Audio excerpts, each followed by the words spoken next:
ओम नमः सिद्धेभ्यः नमो अरिहन्ताणं नमो सिद्धाणं नमो आर्याणं नमो वज्रायाणं नमो लोये सवसाहुणम् नत्वा जिनेन्द्रं गतिसर्वदोषं सर्वज्ञदेवं हितदर्शिकं च श्रीजैनसिद्धान्तप्रवेशिकेयं विरच्यते सौधियां हिताय। आदरणीय पंडित श्री गोपालदास जी बरैयाकृत श्री लघु जैन सिद्धांत प्रवेशिकाમાં ચોથા અધિકારનો સ્વાધ્યાય ચાલી રહ્યો છે। એમાં આજના સ્વાધ્યાયમાં આપણે 488 નંબરથી 495 સુધીના જે પ્રશ્નો છે સાસાધન સમ્યક્ત ગુણસ્થાન એની આપણે ચર્ચા કરીશું। એટલે આજે આપણો સ્વાધ્યાય સાસાધન ગુણસ્થાન ઉપર ચાલશે। તો જો પહેલું ગુણસ્થાન આપણે જોયું હતું મિથ્યાત્વ હતું। પહેલા ગુણસ્થાનનું નામ શું હતું? મિથ્યાત્વ। બીજા ગુણસ્થાનનું નામ છે સાસાધન સમ્યક્ત્વ। બીજા ગુણસ્થાનનું નામ છે સાસાધન સમ્યક્ત્વ। હવે એ પ્રશ્ન થાય કે સમજો કે મિથ્યાત્વ ગુણસ્થાનમાં તો જીવ અનાદિનો જ હતો। અનાદિનો જ્યારથી છે ત્યારથી મિથ્યાત્વ ગુણસ્થાનમાં છે જીવ। પણ આ સાસાધન ગુણસ્થાનમાં જીવ કેવી રીતે આવતો છે? આ ગુણસ્થાનની એને પ્રાપ્તિ કેવી રીતે થતી હશે? એવો આપણને પ્રશ્ન થાય ને કે આ ગુણસ્થાનમાં જીવ કેવી રીતે આવતો છે? તો જો એના માટે આ ગુણસ્થાન બીજા નંબરનું છે, પણ આ ગુણસ્થાનમાં આવવા માટે જીવ એકવાર સમ્યક્ત્વ પ્રગટ કરે છે। અને એ સમ્યક્ત્વ 3 પ્રકારના હોય છે। કર્મના નિમિત્તની અપેક્ષાએ જોઈએ તો સમ્યક્ત્વના પણ 3 ભેદ પડે છે। એક કર્મના ઉપશમથી નિમિત્તે થતું ઉપશમિક સમ્યક્ત્વ, કર્મના ક્ષયના નિમિત્તે થતું ક્ષાયિક સમ્યક્ત્વ અને કર્મના ક્ષયોક્ષમના નિમિત્તે થતું ક્ષાયોક્ષમિક સમ્યક્ત્વ। એમાંથી જે ઉપશમિક સમ્યક્ત્વ છે એ ઉપશમિક સમ્યક્ત્વને જીવ પ્રાપ્ત કરે છે। અનાદિ મિથ્યા દ્રષ્ટિ જીવ સર્વપ્રથમ જે પ્રતિપક્ષી કર્મ છે દર્શન મોહનીય અને અનંતાનુબંધી 4 કસાયો એનો ઉપશમ કરી અને સર્વપ્રથમ જે સમ્યક્ત્વની પ્રાપ્તિ કરે છે એ આ 3 સમ્યક્ત્વમાંથી ઔક્ષમિક સમ્યક્ત્વ જ હોય છે। એને એક વાત।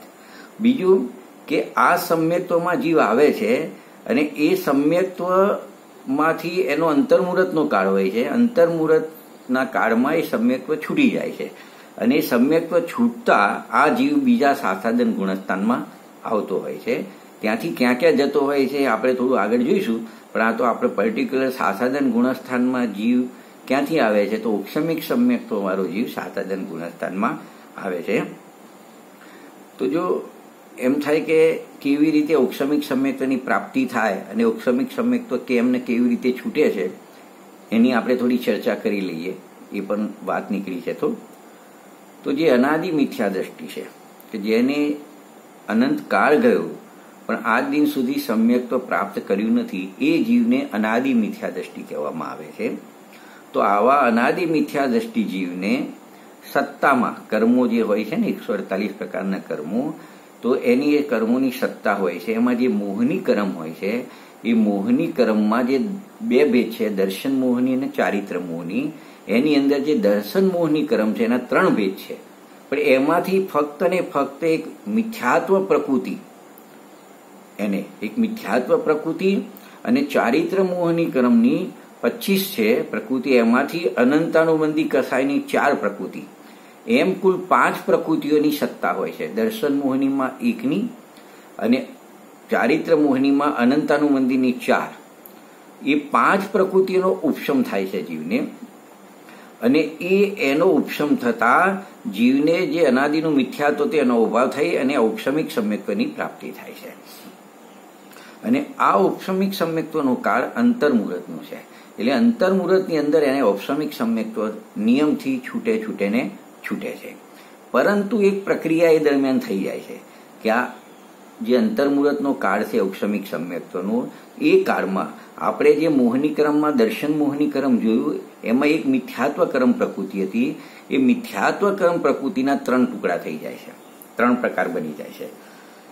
એ કેવી રીતે બને સમજો કે જેમ આપણે ચક્કી હોય, ઘંટી હોય, એમાં ચોખા નાખે ધારો કે, પછી ઘંટી ફેરવીએ છીએ, તો કોઈ તો ચોખા નાખ્યા પછી એના 3 પ્રકાર થઈ જાય કે અમુક તો એનો લોટ થઈ જાય ચોખાનો, થોડા કણકી જેવા રહી જાય અને થોડા તો આખા રહી જાય. તો એવા 3 પ્રકાર જે એમાં બની જાય છે. એમ જે આ દર્શન મોહની ક્રમની મિથ્યાત્વ પ્રકૃતિ છે એના જેટલા પરમાણુઓ પડ્યા છે એમાંથી થોડા પરમાણુ સમ્યક્ત પ્રકૃતિ રૂપે પરિણમી જાય છે, થોડાક પરમાણુ મિશ્ર પ્રકૃતિ રૂપે પરિણમી જાય છે, અને બાકીના પરમાણુ તો જેમ છે મિથ્યાત્વના મિથ્યાત્વ પ્રકૃતિ રૂપે જ રહે છે. એમ એના મિથ્યાત્વ, મિશ્ર અને સમ્યક પ્રકૃતિ એવા 3 પ્રકાર એના થઈ જાય છે. હવે શું છે કે આ સમ્યક્ત્વના કાળમાં જ્યારે એને મિથ્યાત્વમાંથી ઔક્ષમિક સમ્યક્ત્વ પ્રગટ કર્યું ત્યારે દર્શન મોહની ક્રમની એક જ પ્રકૃતિની સત્તા હતી. હવે 3ની થઈ. હવે કેટલી થઈ? 3ની થઈ. અને 4 અનંતાનુબંધીની પણ હતી ઔક્ષમ થયેલી.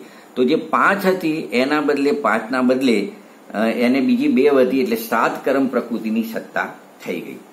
હવે શું થશે? જો હવે અંતર્મુહૂર્તનો કાળ પૂરો થયો એ દરમિયાનમાં પ્રક્રિયા થઈ ગઈ. હવે અંતર્મુહૂર્તનો કાળ પૂરો થતા ઔક્ષમિક સમ્યક્ત્વ શું થાય છે? છૂટી જાય છે. અને ઔક્ષમિક સમ્યક્ત્વ છૂટી જાય તો જીવનું ગમન થાય.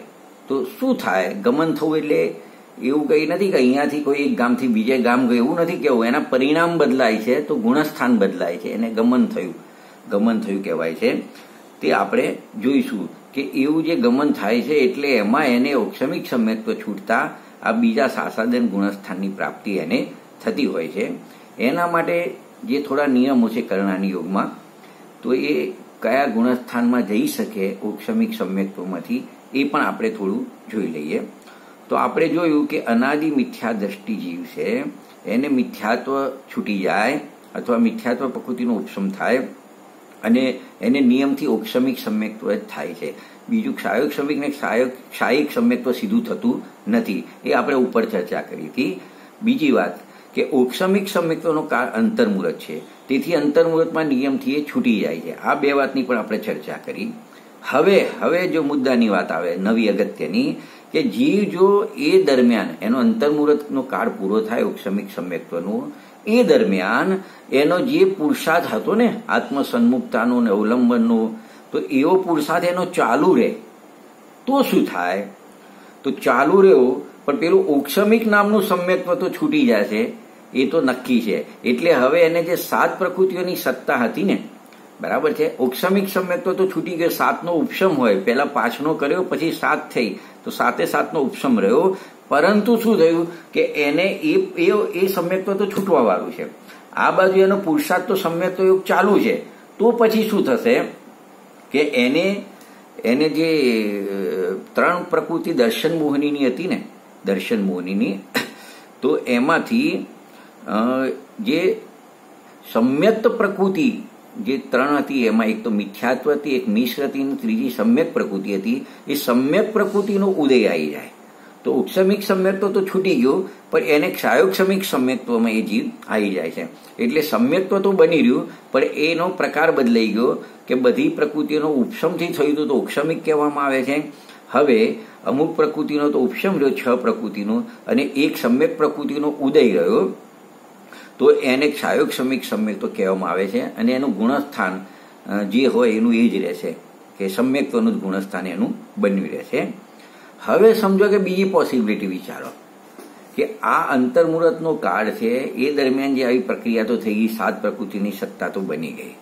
હવે એને પુરુષાર્થ સમજો કે એનો ઘટી ગયો, એનો પુરુષાર્થ ઓછો થઈ ગયો એનો, તો શું થયું? હવે જે દર્શન મોહનીની મિશ્ર નામની પ્રકૃતિ છે એનો ઉદય આવી જાય, તો એ ત્રીજું ગુણસ્થાનનું નામ મિશ્ર ગુણસ્થાન છે. સમ્યક મિથ્યાત્વ મિશ્ર એટલે, તો એને ત્રીજું ગુણસ્થાનમાં એ જીવ આવી જાય છે. હજુ એક પોસિબિલિટી વિચારો કે એ જીવને જે સાતનો ઉપશમ થયેલો છે ઔક્ષમિક સમ્યક્ત્વના કાળના અંતર્મુહૂર્ત કાળ પૂરો થતા મિથ્યાત્વ કર્મ પ્રકૃતિનો ઉદય આવી જાય તો એ જીવ સીધો પહેલા ગુણસ્થાનમાં જતો રહેશે. એટલે આપણે ત્રણ વસ્તુ જોઈ. ઔક્ષમિક સમ્યક્ત્વ છૂટીને છાયોક્ષમિક સમ્યક્ત્વ થાય છે, સમ્યક પ્રકૃતિનો ઉદય રહે, બાકીનો ઉપશમ રહે. તો બીજી વાત કે 6નો ઉપશમ રહે અને મિશ્રનો ઉદય આવી જાય તો ત્રીજું ગુણસ્થાન સમ્યક મિથ્યાત્વ નામનું મિશ્ર ગુણસ્થાન આવી જાય. અને 6નો ઉપશમ રહે મિથ્યાત્વ પ્રકૃતિનો ઉદય આવી જાય તો એને દર્શન મોહની કર્મનો એને મિથ્યાત્વ ગુણસ્થાનમાં જીવ આવી જાય છે. હવે એ સિવાયની એક પોસિબિલિટી જે આપણો વિષય ચાલી રહ્યો છે કે એને સમજો કે 4 અનંતાનુબંધીને 3 દર્શન મોહની 7 પ્રકૃતિમાંથી જે અનંતાનુબંધીની 4 પ્રકૃતિ છે ક્રોધ માન માયેલો એમાંથી કોઈ પણ એકનો ઉદય આવી જાય સમજો તો એને આ બીજું સાસાદન સમ્યક્ત્વ નામનું ગુણસ્થાન એને આવી જાય છે. હવે શું થશે કે સાસાદન ગુણસ્થાનમાં તો આવ્યો બીજા નંબરના, તો એ કેવી રીતે આવે એ વાત તો આપણે ક્લિયર થઈ ગઈ. સાસાદન ગુણસ્થાનમાં જીવ કેવી રીતે આવે છે કે પહેલા ઔક્ષમિક સમ્યક્ત્વ પ્રાપ્ત કરી, ઔક્ષમિક સમ્યક્ત્વમાં જે ટોટલ 7 પ્રકૃતિઓ થઈ ઉપશમ રૂપે 5માંથી એની અંદર એને અનંતાનુબંધીમાંથી કોઈ એક કષાયનો ઉદય આવે તો એને બીજું સાસાદન ગુણસ્થાન આવે છે. પણ અહીંયા એક નિયમ છે કે સાસાદન ગુણસ્થાનમાં ઓછામાં ઓછો જીવ એક સમય રહે અને વધુને વધુ 6 આવલી સુધીના સમય સુધી જીવ રહે છે. તો એ એટલામાં એને નિયમથી બીજું ગુણસ્થાન છૂટી જાય છે. વધુમાં વધુ રહે, ઉત્કૃષ્ટ રહેવાનો કાળ 6 આવડીનો છે, પછી નિયમથી બીજું ગુણસ્થાન છૂટી જાય અને નિયમથી પહેલા ગુણસ્થાનમાં જ જાય એવો પણ એક નિયમ છે. આ પ્રમાણે આપણે જોયું કે ક્ષયોક્ષમ સમ્યક્ત્વમાં પણ જીવ જઈ શકે છે, ઔક્ષમિક સમ્યક્ત્વમાંથી ક્ષયોક્ષમ સમ્યક્ત્વ પણ થઈ શકે છે, ત્રીજા ગુણસ્થાનમાં પણ આવી જશે, બીજા ગુણસ્થાનમાં પણ આવી શકે છે અને પહેલા ગુણસ્થાનમાં પણ આવી જાય છે. આમ 4 સ્થાન એના નવા બનતા હોય છે. હવે એક પ્રશ્ન આની અંદર એવો થાય કે આ જે સાસાદન ગુણસ્થાન છે ને જીવને બીજા નંબરનું, તો ત્યાંથી એનું ગમન કયા ગુણસ્થાનમાં થાય છે કે આ બીજા ગુણસ્થાનમાં જીવ આવ્યો તો એનું ગમન કયા ગુણસ્થાનમાં થાય છે હે. તો જો એના માટે તો બહુ લાંબુ નથી, બીજા બધા ગુણસ્થાનોમાં તો ગમન ઉપર જાય નીચે જાય બધું આવશે. આમાં તો એ ફિક્સ વસ્તુ છે કે સાસાદન ગુણસ્થાન વાળો જીવ નિયમથી એટલે બીજા ગુણસ્થાનમાંથી નિયમથી પહેલા નીચે મિથ્યાત્વ ગુણસ્થાનમાં જ ગમન કરે છે. આ એનો નિયમ છે. હવે શું છે કે એનું પહેલા ગુણસ્થાનમાં જાય છે, ઉપરના ત્રીજા કે ચોથા આદિ ગુણસ્થાનોમાં જતો નથી. એના કારણો છે કે નીચે જ કેમ આવે છે, ઉપર કેમ જતો નથી? તો એનું પહેલું કારણ તો એ છે કે એનું મુખ એક તો નીચેની તરફ છે, માટે નીચે આવે છે. બીજામાંથી નીચે પહેલું ગુણસ્થાન છે એટલે નીચે આવે છે. બીજું એનું કારણ એ છે કે એની એ વખતની પર્યાયગત યોગ્યતા જ એવી છે કે બીજામાંથી એને પરિણામ પહેલા યોગ્ય થાય છે અને પહેલા મિથ્યાત્વ ગુણસ્થાનમાં જ આવી જાય છે. જેમ આપણે વૃક્ષ ઉપરથી કોઈ ફળ પડે, નીચે પડી રહ્યું હોય તો એ નીચે પડી જાય તો નિયમથી જમીન ઉપર નીચે પડે છે, પણ આમ પડતા પડતા પાછું ઉપર વૃક્ષ ઉપર જતું નથી. એમાં સાસાદન ગુણસ્થાન વાળો જીવ નીચે પડતો હોય છે, સમ્યક્ત્વમાંથી છૂટ્યો, સમ્યક્ત્વમાં ઉપરના ગુણસ્થાનમાંથી છૂટ્યો, વચ્ચે બીજું ગુણસ્થાન આવ્યું કે સમજો ચોથા માળેથી કોઈ પડે તો વચ્ચે બીજો માળ આવ્યો, આ બીજું ગુણસ્થાન. એટલે પણ એ નિયમથી પડવાનો ક્યાં છે? નીચે પડવાનો છે. એમાં આ જીવ પણ સમ્યક્ત્વમાંથી છૂટી બીજા ગુણસ્થાનમાં આવ્યો, ત્યાંથી છૂટીને સીધો નીચે મિથ્યાત્વ સન્મુખ થઈ ગયો છે.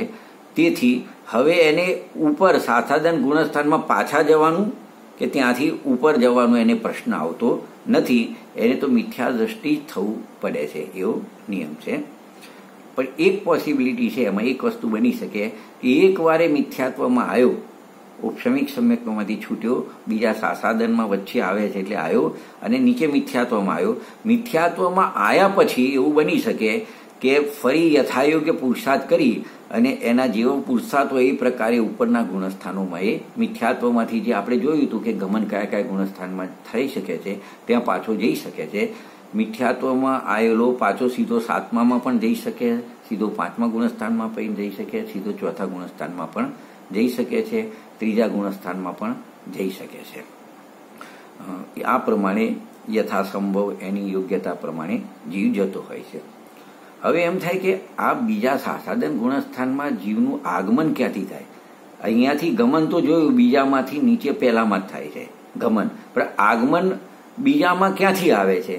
તો ઉપરથી આવે ઔક્ષમિક સમ્યક્ત્વમાંથી, એ તો નક્કી થઈ ગયું, પણ ઔક્ષમિક સમ્યક્ત્વવાળા જીવના ગુણસ્થાન કયા કયા છે એ જોવું પડશે. તો ઔક્ષમિક સમ્યક્ત્વના જે ગુણસ્થાન છે ઉપરના, બીજાથી ઉપરના, ત્યાંથી જીવ આવી શકે છે. તો એના ઉત્તરમાં જુઓ, મતલબ પ્રશ્ન સમજાયો ને કે સાસાદન ગુણસ્થાનમાં આગમન કયા ગુણસ્થાનમાંથી થાય છે, એનું આવવું કયા ગુણસ્થાનમાંથી થાય છે? તો એનો ઉત્તર જુઓ, છઠ્ઠા ગુણસ્થાનવર્તી ભાવલિંગી મુનિ જે છે, એક વાત, મુનિ છઠ્ઠા ગુણસ્થાન, પ્રમત સંયત નામનું ગુણસ્થાન છે છઠ્ઠું, એ ભાવલિંગી સંત. બીજું 5 નંબરનું ગુણસ્થાન છે, એ 5મા ગુણસ્થાનવર્તી દેશવતી શ્રાવક હોય છે, અને ચોથા ગુણસ્થાનવર્તી અવિરતી સમ્યક દ્રષ્ટિ હોય. આ ત્રણેય ઔક્ષમિક સમ્યક્ત્વવાળા જીવો હોય છે. એમનું આમાં ક્ષાયિક વાળા બી હોઈ શકે, ક્ષયોક્ષમ વાળા પણ હોઈ શકે, પણ આ છઠ્ઠામાં, 5મા અને ચોથા ગુણસ્થાનમાં જે ઔક્ષમિક સમ્યક્ત્વવાળા જીવો હોય છે, એ જીવોનું જ આગમન આ બીજા સાસાદન ગુણસ્થાનમાં થાય છે. અને તેઓનું પોતપોતાના ગુણસ્થાનમાંથી સીધું જ આગમન આ સાસાદન સમ્યક્ત્વ નામના બીજા ગુણસ્થાનમાં થઈ શકે છે. એટલે છઠ્ઠાવાળા સીધા બીજામાં આવી શકે, 5માવાળા સીધા બીજામાં આવી શકે, અને ચોથાવાળા પણ સીધા બીજા ગુણસ્થાનમાં આવી શકે છે. આ પ્રમાણે આપણે જોયું કે નિયમ 1 છે, છઠ્ઠાવાળા, 5માવાળા અને ચોથાવાળા આવી શકે છે બીજા ગુણસ્થાનમાં, પણ ફક્ત ને ફક્ત ઔક્ષમિક સમ્યક્ત્વવાળા જીવો જ આવી શકે છે. હવે આ સાસાદન ગુણસ્થાન જે છે એનું સ્વરૂપ શું છે એને પણ આપણે સમજીશું.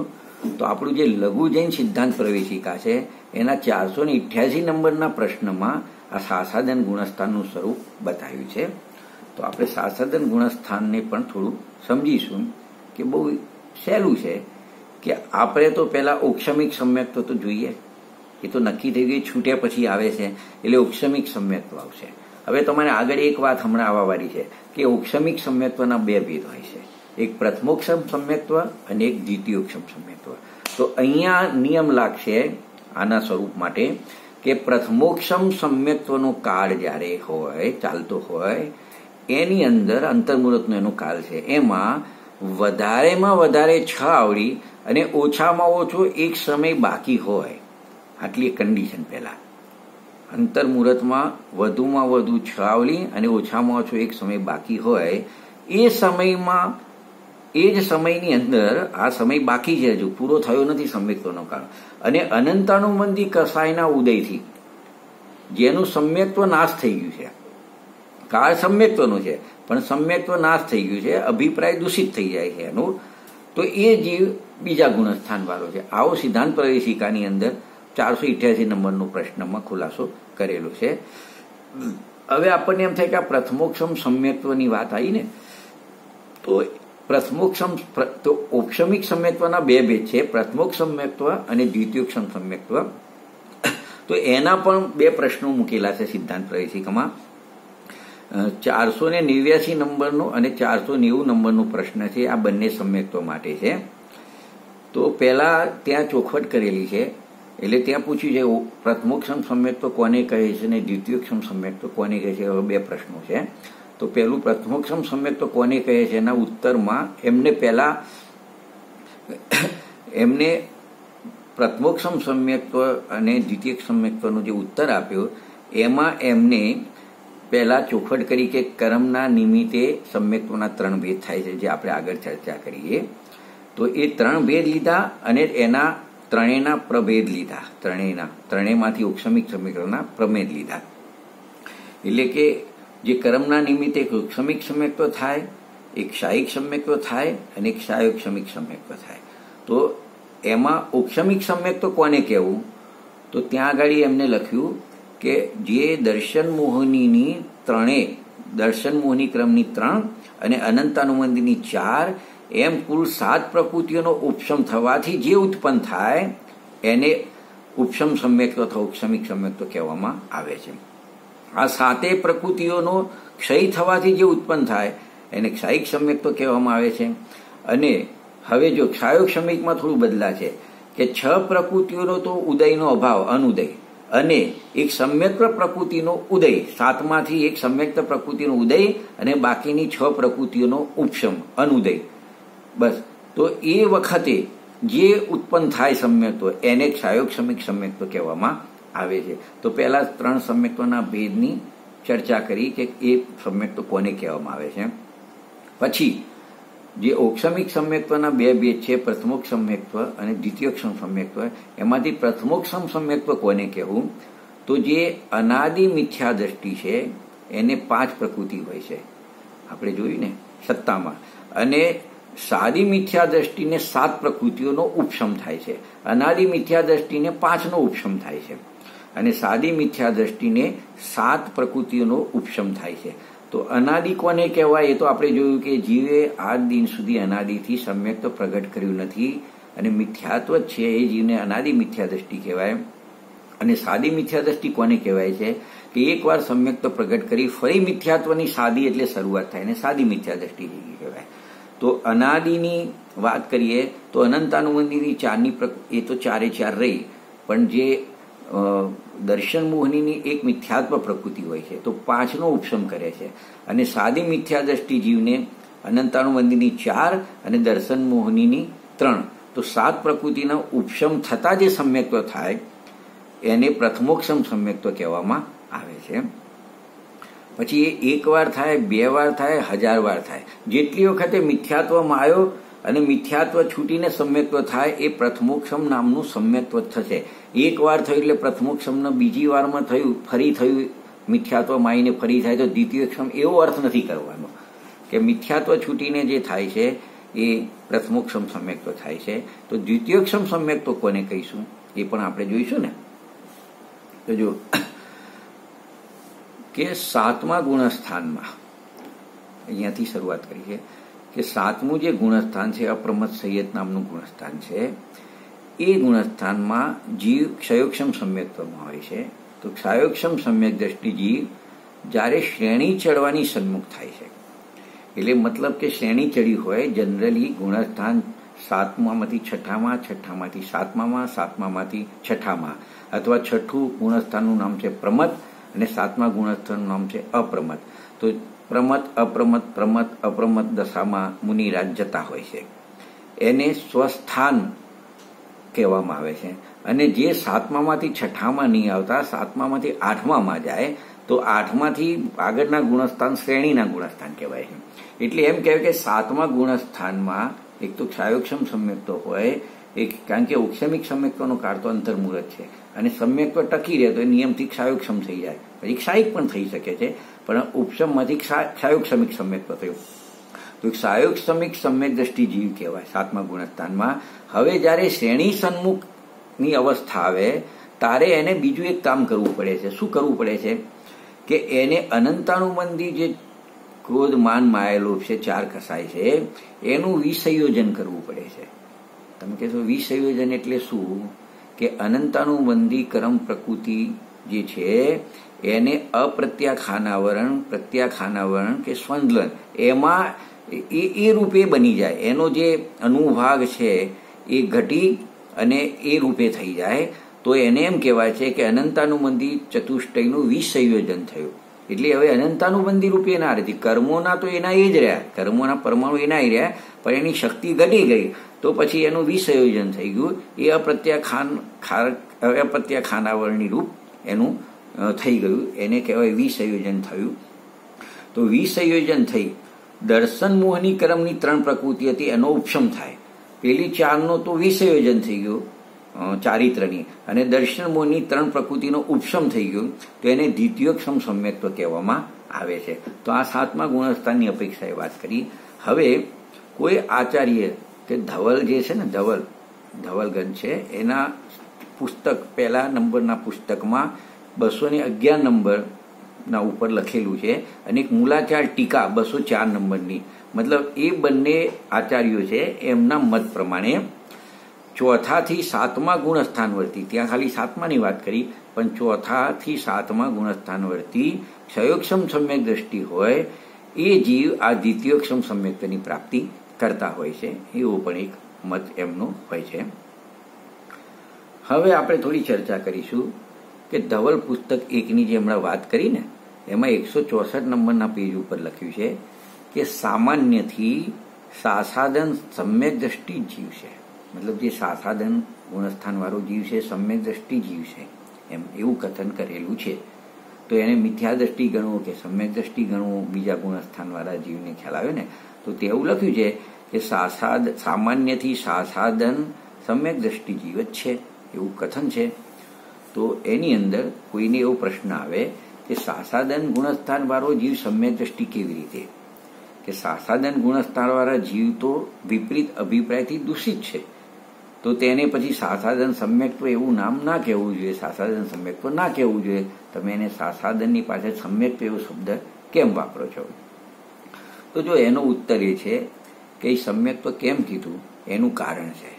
એક તો એ જીવ પહેલા સમ્યક્ત્વી હતો, ઔક્ષમિક સમ્યક્ત્વ વાળો હતો, એટલે ભૂત નિગમ નહીંથી તેને સમ્યક્ત્વની સંજ્ઞા તો મળી ગઈ એ જીવને કે ભાઈ આ સમ્યક્ત્વી જીવ છે. એક તો એ વાત આવી. બીજું, હજુ દર્શન મોહની કર્મ જે સમ્યક્ત્વનો ઘાતક અને મિથ્યાત્વ ઉત્પન્ન કરવાવાળું દર્શન મોહની કર્મ છે એનો જે ઉપશમ કર્યો તો એને મિથ્યાત્વમાંથી ઔક્ષમિક સમ્યક્ત્વ પ્રગટ કરવા માટે દર્શન મોહની કર્મનો ઉપશમ કર્યો તો એ હજુ ઉપશમ જ ચાલુ છે, મતલબ એનો ઉદય આવ્યો નથી, અને ઉદય નથી આવ્યો તો હજુ મિથ્યાત્વ અવસ્થાને પ્રાપ્ત થયો નથી. બે વાત થઈ. ત્રીજી વાત કે હજુ એનો સમ્યક્ત્વનો અંતર્મુહૂર્ત કાળ હતો એ પૂરો થયો નથી, અને સાસાદન ગુણસ્થાનમાં આવી ગયો પણ કાળ તો હજુ સમ્યક્ત્વનો જ ચાલે છે, કારણ કે એને અંતર્મુહૂર્ત પૂરો કર્યો નથી. એમાંથી ઓછામાં ઓછું એક સમય બાકી હોઈ શકે છે, વધુમાં વધુ 6 આવલી સમય બાકી હોઈ શકે, એની વચ્ચેનો પણ કોઈ સમય બાકી રહી શકે છે. જેમ કોઈ પરીક્ષાર્થી પેપર લખવાવાળું હોય એને 3 કલાકનો સમય હોય પેપરનું, પણ કોઈ વિદ્યાર્થી એવો હોય ફટાફટ બધું આવડતું હોય તો 2 કલાકમાં લખીને ચાલ્યો જાય, ત્યાંથી પરીક્ષા ખંડમાંથી ચાલી ગયો. હવે બાકીનો 1 કલાક બાકી રહ્યો એ કાળ તો પેપરનો જ કાળ કહેવામાં આવે છે, ભલે એ પેપર આપવા માટે નથી બેઠેલો પણ એ કાળ તો પેપરનો જ કહેવાય. એમ ઔક્ષમિક સમ્યક્ત્વનો કાળ અંતર્મુહૂર્ત હતો, પણ કોઈ જીવ અંતર્મુહૂર્ત પૂરું થયા પહેલા એક સમય કે 6 આવલીની વચ્ચેના સમય બાકી હોય અને નીચે પડી ગયો અને સાસાદન સમ્યક્ત્વમાં આવી ગયો તો એ કાળ તો સમ્યક્ત્વનો જ કહેવામાં આવશે. તેથી સામાન્યથી સાસાદન એ સમ્યક દ્રષ્ટિ જીવ છે એમ કહેવામાં આવે છે. બીજું, આ સાસાદન ગુણસ્થાનને સાસાદન સમ્યક્ત જે કહેવામાં આવે છે ને તો એનો એક અર્થ કરીએ તો શાસન શબ્દનો અર્થ શાસન, સ વત્તા અસન, સ વત્તા અસન એટલે સ એટલે સહિત અને અસન એટલે વિરાધના. આમ સ વત્તા અસન વત્તા સમ્યક્ત્વ એટલે સમ્યક્ત્વ વિરાધના વિરાધક પરિણામ એને શાસન સમ્યક્ત્વ કહેવામાં આવે છે. આ જ વસ્તુને સમયસા નાટકમાં બનારસી દાસજીએ જે 14મા ગુણસ્થાન અધિકાર છે એના 20મા છંદમાં આ સાસાદન ગુણસ્થાનનું કથન કર્યું છે. તે એમનો કહેવાનો અભિપ્રાય આ રીતનો છે, એમને પણ એ વાત કરેલી છે કે જેવી રીતે કોઈ ભૂખ્યો માણસ હોય, ભૂખ ખૂબ લાગી હોય અને એ સાકર મેળવેલી ખીર ખાય, ખીરની અંદર સાકર આવે ને અને પછી એને ઉલટી થઈ જાય, ખીર ખાધી પછી ઉલટી થઈ ગઈ, છતાં પણ એ કિંચિત એનો સ્વાદ લેતો રહે. એવી રીતે બગડેલો સ્વાદ હોય પણ એને સ્વાદ તો આવે ખીરનો ઉલટી થયા પછી પણ.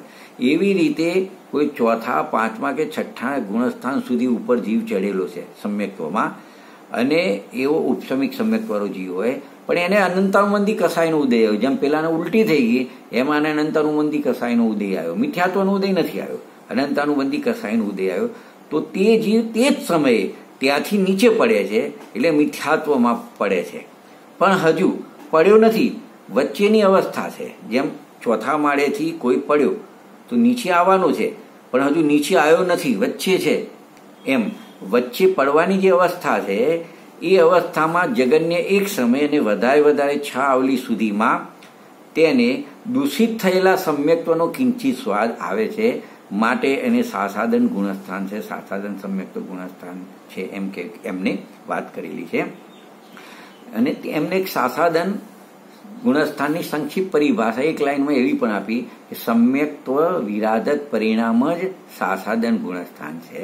એટલે એનો અર્થ એ કર્યો કે સમ્યક્ત્વ વિરાધક જીવ, સમ્યક્ત્વનો વિરાધક જીવ જેને સમ્યક્ત્વનો નાશ કર્યો છે એવો જીવ સમ્યક્ત રૂપી રત્ન પર્વત શિખરથી પતિત મિથ્યાત્વ રૂપી ભૂમિ નીચે, જેમ ઉપર પર્વત ઉપરથી કોઈ નીચે ભૂમિ ઉપર પડે તો પર્વતને કીધું રત્ન પર્વતનો શિખર ઉપરથી, અને મિથ્યાત્વ રૂપી ભૂમિની સન્મુખ દશા, સન્મુખ છે, હજુ નીચે પડ્યો નથી, સન્મુખ દશાને શાસન અથવા શાસાદન ગુણસ્થાન કહેવામાં આવે છે.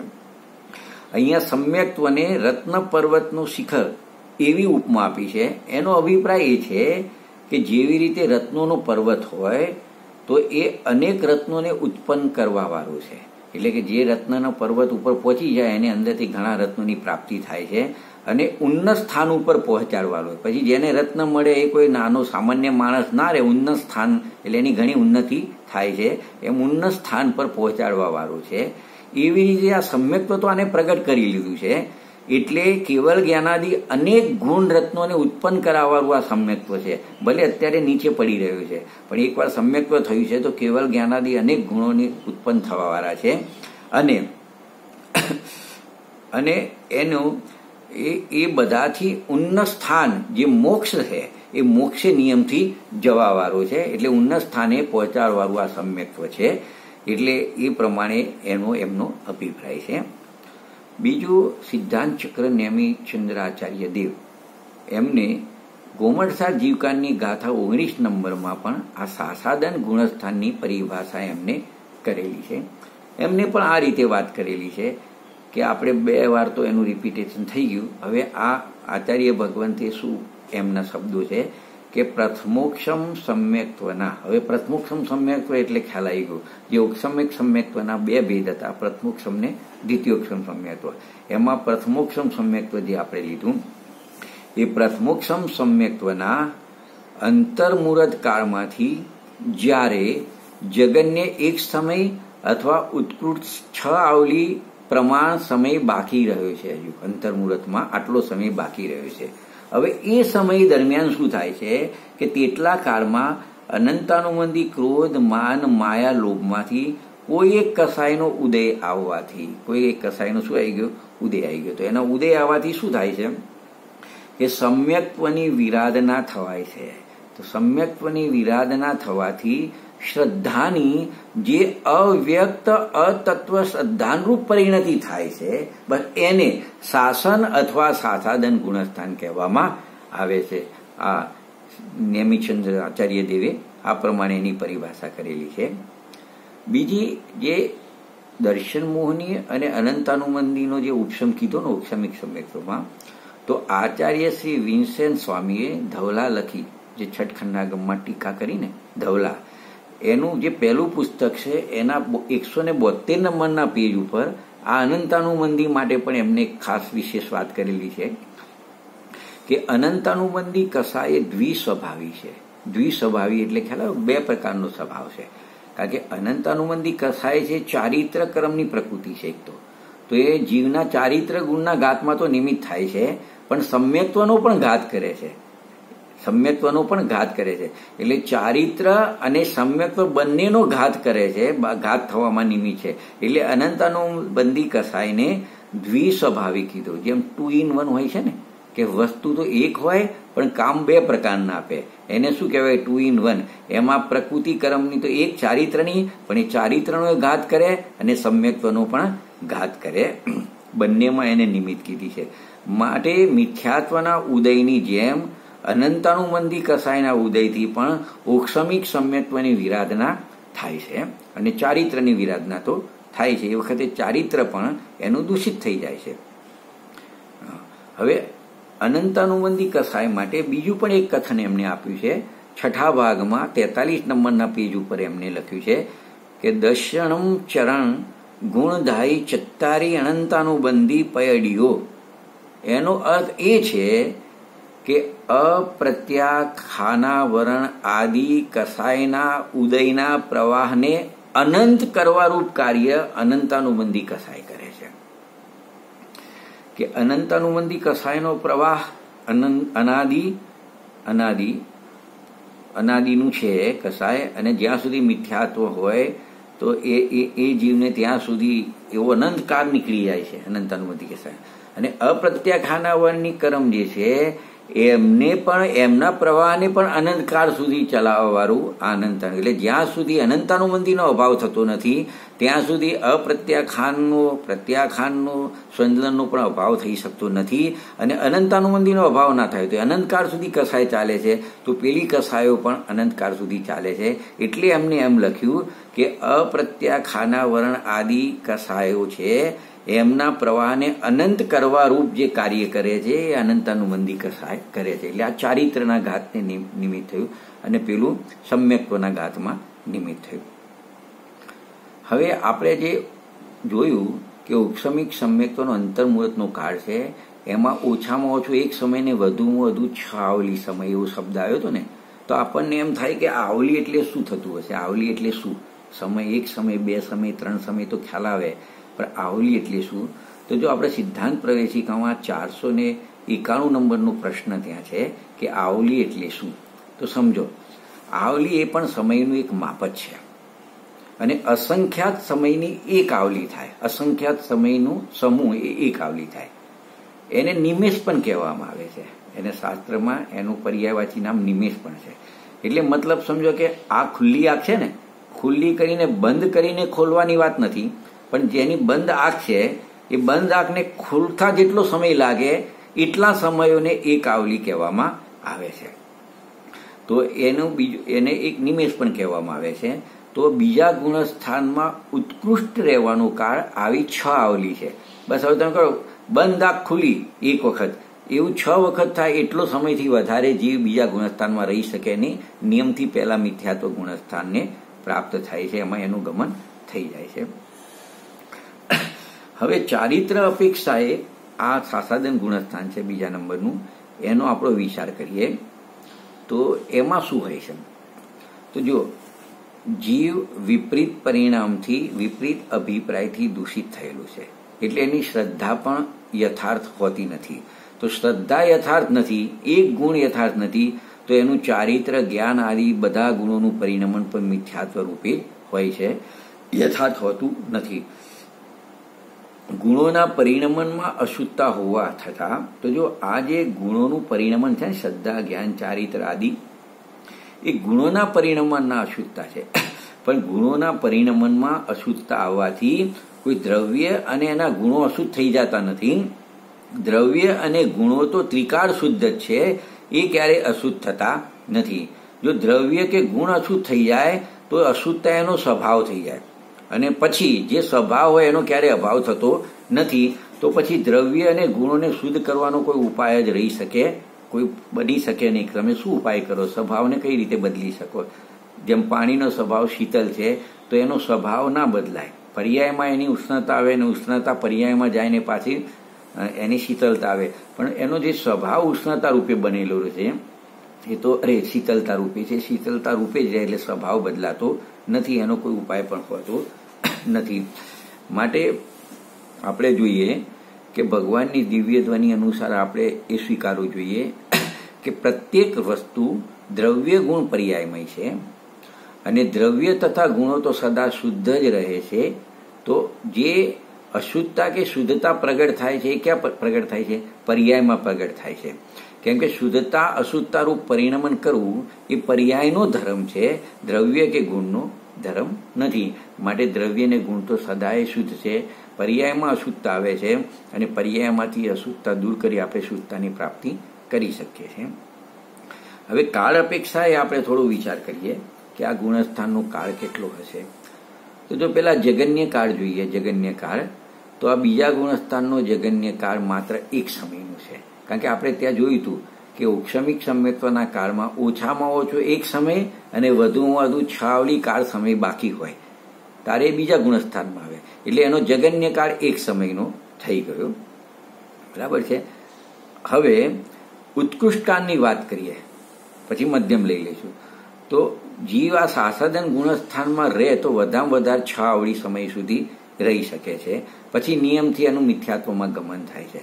એટલે જગન્ય કાળ એક સમય, ઉત્કૃષ્ટ કાળ 6 આવલી. તો હવે મધ્યમ કાળ આપણને ઓટોમેટિક મળી ગયો કે જે જગન્ય કાળનો એક સમય અને ઉત્કૃષ્ટ કાળની 6 આવલીના વચ્ચેના જે સમય આવ્યા 2 સમય, 3 સમય, 4 સમય, સંખ્યાત અસંખ્યાત સુધીના જેટલા પણ આવલીથી અંદરના સમયો છે અને 1 સમયથી ઉપરના છે એ બધા એનો સાસાદન ગુણસ્થાનનો મધ્યમ કાળ છે. એટલો સમય સુધી આ જીવ રહી શકે છે. હવે સિદ્ધાંત પ્રવેશિકામાં એક પ્રશ્ન આવેલો છે કે વિચ્યુતિ કોને કહે છે? વિચ્યુતિ તો જો વિચ્યુતિનો અર્થ એવો છે કે જે ગુણસ્થાનમાં કર્મ પ્રકૃતિઓનો બંધ કીધો હોય કે આ ગુણસ્થાનમાં આટલા કર્મ પ્રકૃતિનો બંધ થાય છે, આટલી કર્મ પ્રકૃતિનો ઉદય થાય છે અને આટલી કર્મ પ્રકૃતિઓની સત્તા હોય છે. તો જે ગુણસ્થાનમાં જે કર્મ પ્રકૃતિઓનો બંધ, ઉદય અથવા સત્વ અથવા સત્તા પણ કહેવાય એને, એની વિચ્છેદી કીધી. એનો અર્થ શું થયો કે એ ગુણસ્થાન સુધી જે પ્રકૃતિનો બંધ કીધો હોય તો બંધ વિચ્છેદી કીધી હોય તો એ ગુણસ્થાન સુધી જેનો બંધ, ઉદય વિચ્છેદી કીધી હોય તેનો ઉદય, અને સત્તાની વિચ્છેદી કીધી હોય તો એ ગુણસ્થાન સુધી જેની સત્તા હોય એના આગળના ગુણસ્થાનમાં બંધ, ઉદય કે સત્તા હોઈ શકતી નથી. એને વિચ્છુતિ કહેવામાં આવે. વિચ્છુતિ એટલે ત્યાંથી એ વસ્તુ છૂટી ગઈ, એનાથી આગળ જોવા ના મળે. તો સિદ્ધાંત પ્રવેશિકામાં આગળના પ્રશ્નો એક 492, પછી 494 અને 495 છે. એની અંદર એ પૂછેલું છે કે આ સાસાદન ગુણસ્થાનમાં કેટલી પ્રકૃતિઓનો બંધ, કેટલી પ્રકૃતિઓનો ઉદય અને કેટલી પ્રકૃતિઓની સત્તા હોય છે. તો એનો ઉત્તર ત્યાં આપેલો છે કે આ સાસાદન ગુણસ્થાનમાં કુલ 101 પ્રકૃતિઓનો બંધ થાય છે. આ ગુણસ્થાનમાં જીવ હોય ત્યારે 101 કર્મ પ્રકૃતિનો બંધ થાય છે અને આ ગુણસ્થાનમાં 111 કર્મ પ્રકૃતિઓનો ઉદય હોય છે. 2 વાત. અને ત્રીજું કે એની સત્તા તો 145 કર્મ પ્રકૃતિઓની સત્તા હોય છે આ ગુણસ્થાનમાં. તો આપણે આ 3 પ્રશ્નો બી જોયા. હવે આ ગુણસ્થાનનો છોડો આપણે વિશેષ અપેક્ષાએ વિચાર કરીએ કે આમાં બીજી શું વિશેષતા હોય છે આ ગુણસ્થાનમાં. તો જો આ ગુણસ્થાનમાં જીવનું મરણ તો થઈ શકે છે, એવું નથી કે અમુક ગુણસ્થાન એવા છે કે ત્યાં જીવનું મરણ થતું નથી, ત્યાંથી નીચે બીજા કોઈ ગુણસ્થાનમાં આવીને મરણ થાય, પણ એ જે તે ગુણસ્થાનમાં, આમાં તો મરણ થતું નથી, પણ આ ગુણસ્થાનમાં એનું મરણ થઈ શકે છે. હવે મરણ થાય તો એ વખતે મરણ થઈને પછી એ નરક ગતિને એટલે નરક આયુને પ્રાપ્ત થતો નથી, કારણ કે એને પહેલા આયુ બાંધ્યું હોય તો જઈ શકે છે, બાકી એને નવો આ ગુણસ્થાન દરમિયાન નરક આયુનો બંધ થતો નથી, એટલે નવો બંધ કરી આયુનો બંધ કરીને નરકમાં જઈ શકતો નથી. પહેલા બંધ થયેલો હોય એને જવું પડે એ વાત અલગ છે. બીજું એક, જે જીવને તીર્થંકર નામ પ્રકૃતિની સત્તા છે, બંધ થયેલો છે, સત્તા પડી છે, અથવા આહારક દ્વિક કર્મ પ્રકૃતિની સત્તા પડેલી છે, એને બાંધેલું છે. તો આહારક દ્વિક એટલે આહારક 2 પ્રકાર, એક આહારક શરીર અને આહારક અંગોપાંગ, એવી નામ કર્મ પ્રકૃતિ પણ જેને બાંધેલી છે. એટલે તીર્થંકર નામ પ્રકૃતિ અને આહારક દ્વિક જે કર્મ પ્રકૃતિની સત્તા જે જીવને હોય એ જીવ આ ગુણસ્થાનમાં જતો નથી. અને આહારક શરીર એટલે તો આપણને ખ્યાલ છે ને કે 6ઠ્ઠા ગુણસ્થાન વર્તી મુનિરાજને કોઈ વિશેષ ચર્ચા કરવી હોય કે કોઈ સમાધાન કરવું હોય તો મસ્તકમાંથી પેલું જે પૂતળું નીકળે છે આહારક શરીરવાળું, એ એવી આહારક શરીરનો બંધ થયેલો છે, તો એ જીવ આ ગુણસ્થાનમાં જઈ શકતો નથી. ત્રીજો નંબર કે જીવના સાસાદન સમ્યક્ત રૂપ ભાવને પારિણામિક ભાવ કહેવામાં આવે છે. મતલબ આ સાસાદન સમ્યક્ત નામના ગુણસ્થાનમાં એ વખતે જે પરિણામ છે ને એને પારિણામિક ભાવ કહેવામાં આવે છે. તો દર્શન મોહનીની વાત કરીએ એ વખતે, તો એ વખતે દર્શન મોહની કર્મ છે ને એનો ઉદય પણ નથી, એનો ઉપશમ પણ નથી, એનો ક્ષય કે ક્ષયોક્ષમની અપેક્ષા વગરનો એ વખતનો એનો ભાવ કોઈ અલગ પ્રકારનો હોય છે, માટે એને પારિણામિક ભાવ કહેવામાં આવે છે. બીજું છેલ્લી એક વાત એમાં એ છે કે અહીં દર્શન મોહની કર્મના નિમિત્તે જે 16 પ્રકૃતિઓનો બંધ થાય છે એ થતો નથી, બરાબર છે, કારણ કે એનો ઉદય હજુ આવ્યો નથી, પરંતુ અનંતાનુબંધી કસાય ઉદયજનિત જે બંધાવયો 25 પ્રકૃતિઓ છે એનો બંધ એને થાય છે. એટલે એ 16 પ્રકૃતિઓનો બંધ થતો નથી, પણ જે અનંતાનુબંધીવાળી 25 પ્રકૃતિઓ છે એનો એને બંધ થાય છે આ ગુણસ્થાન વખતે. આમ આપણે આ બીજા સાસાદન સમ્યક્ત ગુણસ્થાનની આપણે ચર્ચા કરી, એ આપણી પૂરી થઈ. લગભગ બધું આપણે કવર કરી લીધેલું છે. હવે આગળની ચર્ચા છે એ હવે પછીના સ્વાધ્યાયમાં આપણે કરીશું, અને અહીંયા આપણે વિરામ લઈએ છીએ. જય જિનેન્દ્ર.